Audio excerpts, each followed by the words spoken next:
Hello guys, একটা আমি কালী মন্দিরে ব্লগ ছাড়িয়েছি।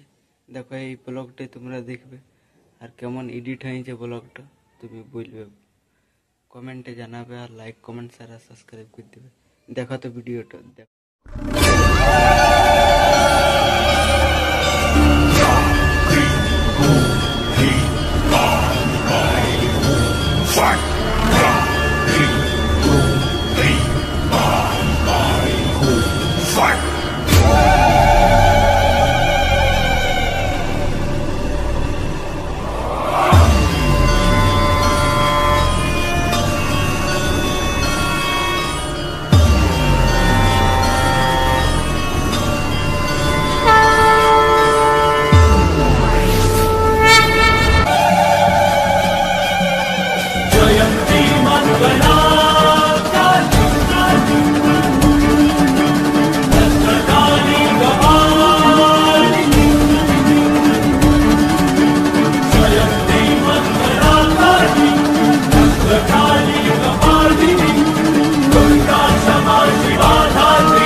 ভিডিওটি কেমন লাগলে, এডিটটা কেমন হয়েছে কমেন্টে জানাবে, আর লাইক করে দেবে, সাবস্ক্রাইব করে দেবে।